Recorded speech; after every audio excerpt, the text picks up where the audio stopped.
Dear Patriots, before the news starts, please subscribe to our patriotic channel by clicking the subscribe button. Give us a thumbs up to this video. Don't forget to leave your opinion below in the comments section. Share the news on Facebook and Twitter so you friends see it. Thank you. Crisis averted. Trump just got North Korea to do exactly what he wanted them to. President Donald Trump has been attacked by basically everyone in the media for his handling North Korea. He did not let that stop him, and now it is paying off big league. Less than a week ago, North Korea was declaring their intention to nuclear strike Guam in defiance to the U.S. Trump threatened to obliterate them, and, despite the left seemingly siding with Kim Jong Un, last night the impossible happened. North Korea has declared they are backing off threats to Guam. Kim's official statement from his state media was, "If the Yankees persist in their extremely dangerous reckless actions on the Korean Peninsula and in its vicinity, testing the restraint of the DPRK, North Korea, the North, will make an important decision as it already declared." This was the result of hard negotiations by Trump for the last few weeks, including launching an exploratory committee to decide on whether or not to pursue criminal investigations into China's IP theft. This led to China earlier today ending their primary trade of coal and fish with North Korea. However, despite this amazing accomplishment of seemingly single-handedly averting a nuclear crisis, the media will certainly give Trump only criticism for his choices. The results speak for themselves. That's why, folks, we need all y'all to get the true story of North Korea and Trump shared everywhere. Remember, the American people don't need the media need the American people.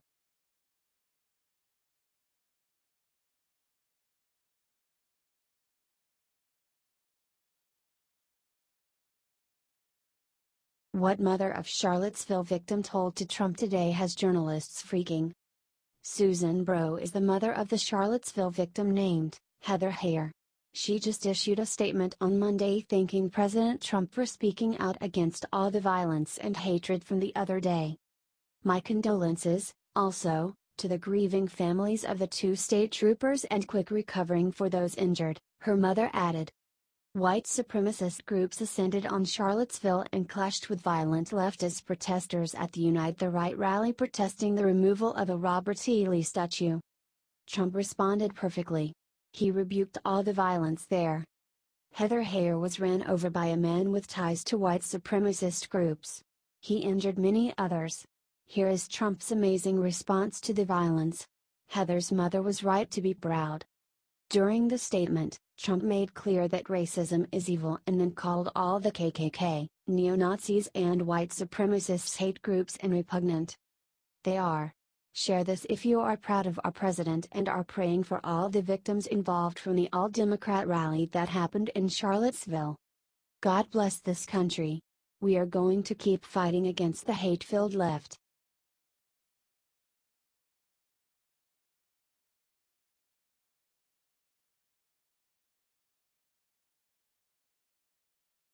Minutes after reporter calls him racist, Trump turns around and does the incredible.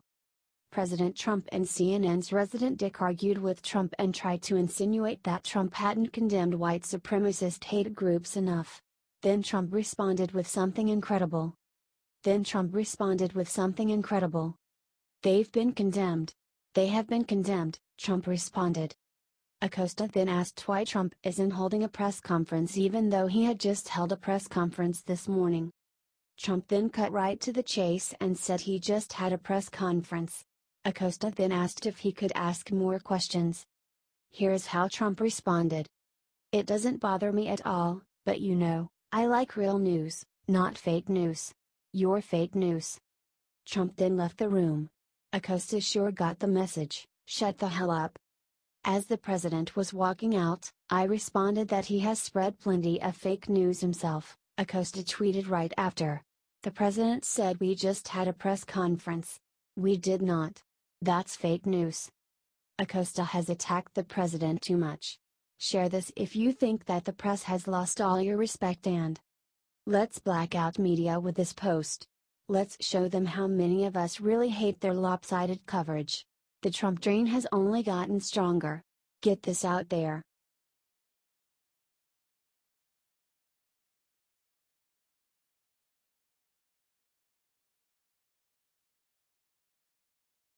Rosie tells Paul Ryan to go straight to hell. She gets response from Twitter HQ she wasn't expecting.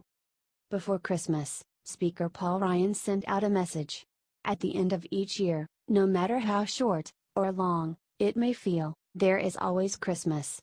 Waiting for us is that sense of wonder the shepherds felt when the angels appeared in the night sky to herald the birth of a savior, writes Ryan. However, liberals immediately attacked Ryan for his innocent, kind message. Jesus was a brown-skinned Middle Eastern undocumented immigrant. He condemned the greedy and commanded us to serve the needy without condition. He was murdered by conspiracists who preach the rule of a police state over compassionate humanity. Noodle that on #Christmas Eve, claimed Shannon Watts. Rosie O'Donnell shared this tweet and put out a message of her own. Paul Ryan, don't talk about Jesus after what you just did to our nation. You will go straight to hell, you screwed up fake altar boy. #Judas much, she wrote. Wow. This comes immediately after Twitter forced O'Donnell to remove some of her tweets for being targeted harassment. On the same day, O'Donnell got the following message from Twitter. We have determined that this account violated the Twitter rules specifically for 1. Violating our rules against abusive behavior.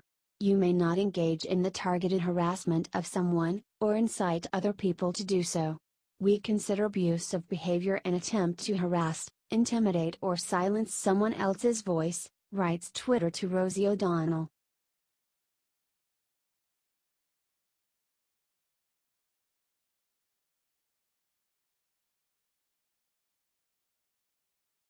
New York Times admits it spread a huge lie about Trump's Jerusalem decision. If Obama had made the same Jerusalem declaration that President Trump did, liberals would be applauding him. In fact, both Obama and Bush promised to do what Trump did, but they didn't follow through. As soon as Trump made the decision, liberals and the mainstream media suddenly started condemning it. The New York Times spread the message that Trump's Jerusalem decision led to mass violence from Muslims who were angry. Now they are admitting that that is a total lie. With residents neither basking in seasonal cheer nor raging in the throes of a new intifada, the popular mood in the city was more one of hopeless resignation, the article reads. Yet, despite the dire predictions of major turmoil, and the best efforts of both Fatah and Hamas to mobilize the masses, so far there has been no large-scale, spontaneous outburst of violence in the wake of the president's declaration, they admit. It's not that people don't want to stand up for their rights, said Samar Salah, 25, a Muslim student from a nearby village who had come to Bethlehem with her friends to see the Christmas decorations. But there are never any results, writes the New York Times. Many Palestinians now view the confrontations with Israeli soldiers as pointless since they consider the Jerusalem Declaration unlikely to be reversed, they write. Do you think President Trump made the right decision?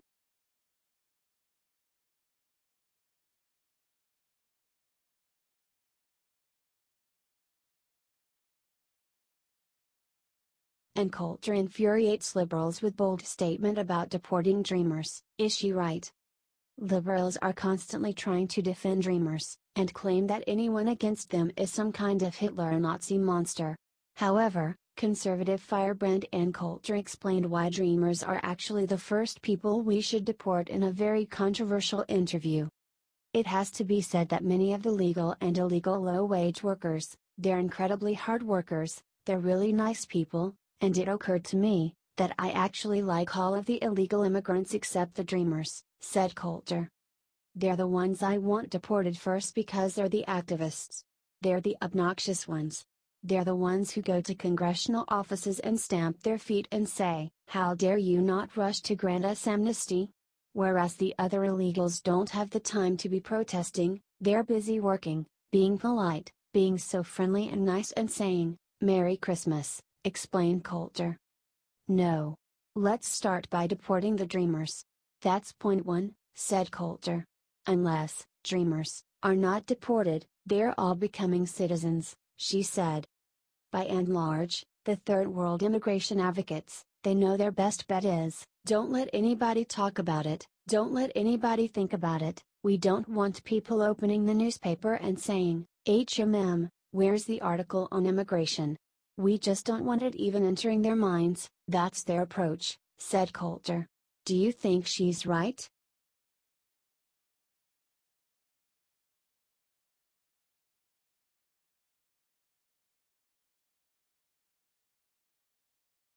Trump Jr. breaks silence to say the one thing his father never could on Charlottesville. The mainstream media took all weekend to try and label Trump as a Nazi sympathizer and Trump supporter. They attacked him for not properly naming and condemning the white nationalist groups that rallied on Saturday. It doesn't matter what Trump does. The left will always attack him. They have nothing but pure hatred for him. Donald Trump has not been tweeting much lately since the media attacked him. In his first tweet, he first responded to Scott Adams, the Dilbert comic creator, who tweeted the following. Was it heartfelt enough? Phase, along with why did he not mention Group X, Y, Z? See the problem yet? Donald Trump Jr. is right. The media is sick. They have rules for the people that pay them and rules for the people they hate. It's all fake. The critics will never be satisfied because they just simply hate our president so much. They hate him because he beat every single one of them. Governor Mike Huckabee agrees. He slammed the media bias as well. POTUS couldn't be more explicit in condemning racist thugs. Will critics be satisfied? Of course not. They can't see past their hate. The media is breeding more Trump voters with this bullcrap. They have run out ideas and are now attacking Trump with the old tired racist card. Share this everywhere to expose the media and get Trump and Trump supporting people elected in the upcoming elections. We are not done making America great again, and it's going to take all of us.